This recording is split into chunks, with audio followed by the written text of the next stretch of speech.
이제 네. 오늘의 주제는 어떤 거냐면 아니 잠깐만 삼촌 좀 쉽게 가자. 무당 세계 들어온 지 얼마 안 된 나한테 어려운 거 하지 말고 좀 쉽게 가자고. 진짜 쉬운 거 드릴게요. 재밌는가? 자, 오늘의 주제는 어떤 거냐면 대선 후보. 대선 후보. 네, 대통령 선거의 후보들의 누가 이제 당선이 될 가능성이 높은가? 그 후보가 있어요? 엄청 많죠. 아, 난 텔레비 뉴스 정치에 대해서 잘 몰라가지고 골이 아파서 그런 거 보면은 막. 그래도 선생님 이름은 들어보셨을 거예요. 네, 얘기해 보세요. 이낙연 씨, 이재명 씨, 홍준표, 윤석열, 안철수, 허경영. 왜요? 왜 허경영 웃으시는 건가요? 뭐 이 허경영이란 분을 제가 직접 이렇게 얼굴을 본 적은 없어요. 근데 이 사람들이 너무나도 잘 알고 있는데 사실은 이 사람은 진짜 똑똑한 사람 맞거든요. 공부도 많이 하고 아, 순차적으로 해야 돼요. 순차적으로.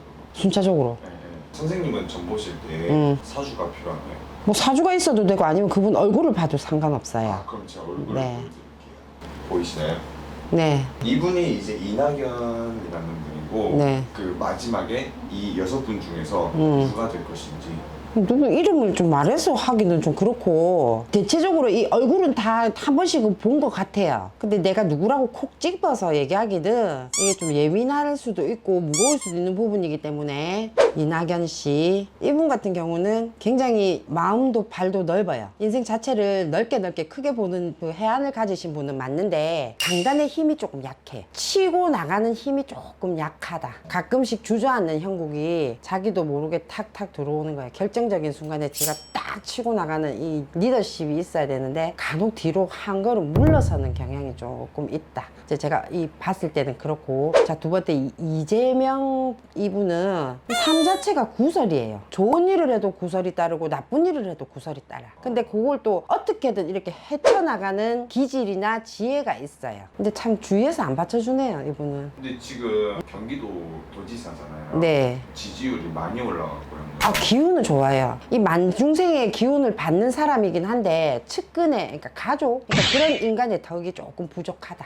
크게 인덕은 없는 사람이다. 인덕이라는 게 그 사람이 꼭 내한테 뭐 돈을 주고 밥을 주는 덕이 아니고 나에게 조금 안 보이는 힘이나 조력을 해줄 수 있는 그런 가족 자체도 나에게 조력자가 되어야 되는데 이분은 이 가족에 이제 애에 걸렸다고 해야 되나? 제가 아직 표현 방법이 조금 서투르긴 한데 걸림이 많아요. 가족으로 인한 걸림. 그리고 홍준표님 이분 같은 경우는 사실은 대장감이에요. 대장감인데 가장 단점이 뭐냐면 천상천하 유아독존. 충언에 귀를 기울이지 않는다. 자기 머릿속에서 결정을 내리면 옆에서 어떠한 충언을 하더라도 그걸 듣지 않기 때문에 항상 정상에 도달하기 전에 미끄럼을 탄다. 그렇게 보이고 그다음에 윤석열 상 자체가 뭐 이렇게 말씀을 드리면 제가 내일 집 밖을 나가서 돌을 맞을 수도 있겠죠. 이면이 보여요. 앞과 뒤가 틀리다. 두 얼굴을 가진. 그렇죠. 좀 이면성이 있다. 그러니까 머리가 너무 좋다 보니까 이걸 좋은 쪽으로만은 해야 되는데 지금 이 사람이 뭐지 뉴스 보니까 싸움을 하고 있잖아요. 예. 근데 지금 거의 이 팽을 당하는 수준에까지 가고 있는 지경이 되다 보니까 자기가 살기 위해서 또 이렇게 동정을 유발하는 지금 우는 모습이 보이거든요. 눈에 이제 눈물이 그렁그렁한 모습. 그런데 이분 같은 경우는 처음과 끝이 조금 다르다. 그리고 안철수님 이분은 근데 솔직히 대장이 될 수 있는 사주는 아닌 것 같아요. 이분은 학자, 공부, 관하고는 조금 안 맞으시는 사주를 가지고 계신 것 같아요. 이분이 글을 쓰고 공부를 하시면은 승승장구할 삶에 이 자기하고 맞지 않는 관을 쓰니까 삶의 무게가 자꾸 자기를 짓누른다. 그런 것 같아요. 제가 보이긴 대로 말씀드리는 겁니다. 허경영님 이분 같은 경우는 참 재미있으신 분이에요. 저번에도 누가 저한테 이 점사 보다가 허경영 이 사람은 뭐 이렇게 얘기를 하는데 그때 제가 처음 그분을 이제 얘기를 들었는데 이분에 대한 얘기를 들었는데 굉장히 똑똑한 사람 맞습니다. 공부도 많이 하고 뭐 이 사람이 뭐 예언을 했다고 그러더라고요. 현대판 노스트라다무스라고 뭐 예언을 한다고 하는데 이분은 똑똑한 거는 맞는데 이 모든 사람들과 소통이 안 됩니다. 자기가 생각하는 그 세계에서 다른 사람들하고 소통할 수 있는 그 길이 없어요. 자기가 똑똑한 거는 맞고 아주 지혜롭고 이렇게 멀리 보고 얘기를 하는 거는 맞는데 그러니까 대선이라면 대통령이 되어야 되잖아요. 근데 소통할 수 있는 방법이 없다. 근데 허경영 분이 이제 국민들한테 돈도 주고 한다고 하셨는데 그건 소통이 잘 된 거 아니에요? 저희 나라 사람들 다 돈을 좋아하시니까. 그게 가능하냐고. 물론 막 내가 대통령이니까 없이 막 찍어내고 막 던져주면 돼. 그럼 그 후에 뭐 나라 빚이나 뭐 나라 경제 이런 거 어떡하라고. 물론 그걸로 인해서 경제가 살아날 수도 있을 거예요. 근데 과연 민간 돈을 받았을 때 국민의 삶이 어떻게 되겠느냐. 이분은 이 경제의 답답함과 민심의 이제 이 힘듦을 북돋아 주고자 공약이라고 해야 되나? 그런 걸 내는지는 모르지만 사실은 현실성이 없는 얘기잖아요. 그러니까 이분 자체가 생각을 많이 하고 공부를 많이 하고 지혜롭고 똑똑한 건 사실인데 현실성이 없는 얘기를 조금 많이 하시는 4차원적이신 분이다. 이 말이지. 생긴 자체도 조금 재밌게 생기셨는데 이마도 톡 튀어나오고 맞나? 본인이 이제 공중부양과 축지법을 할 수 있다고. 네, 그렇게- 망상. 아 망상이. 망상이지. 그러면 여기 있으면 안 되지. 내가 볼 때는 망상입니다. 그러면 이제 선생님 이렇게 6분의 네. 이제 간단한 사주를 봐주셨는데 네.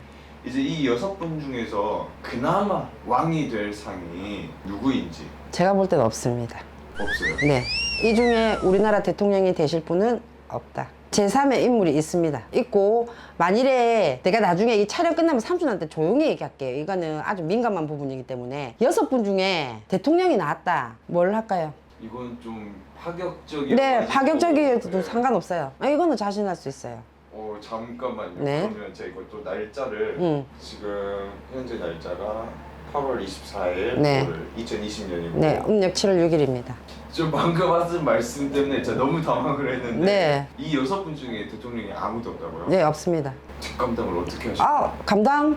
내 말이 뭐 하지 너 감당할 거 뭐 있노? 물론 무당이라고 100% 다 맞추는 건 아니지만 저는 알려주신 대로 얘기하는 거예요. 이 중에는 나라뿐만 아니고 이 사람을 치고 나가는 리더십이 강한 사람이 사실은 없다. 그러면 그 누가 될 건지는 나중에 얘기할게요. 이거 그거는 이제 촬영 요게 나가고. 촬영에 나가면은 조금 예민할 수도 있으니까 제가 봤을 때는 이분들 말고 잠시 나락으로 떨어졌던 분이 다시 치고 올라온다.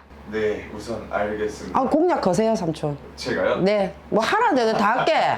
어, 그만큼 자신 있으니까. 그러면 이거는 이제 저희 구독자나 시청자분들이 네. 이제 어떤 걸 했으면 좋은지 이제 그걸로 하시죠. 알겠어요. 댓글로 네, 저희 소통을 하는 사람들이 알겠습니다. 제가 당황해가지고 말이 안 나오는데 응. 예 우선 이 6분 중에 아무도 없다는 네, 저는 없습니다. 제가 봤을 때는 제가 봤을 게 아니라 제가 알기로는 없어요. 제가 그렇게 들었으니까. 응. 예 알겠습니다. 네. 감사합니다.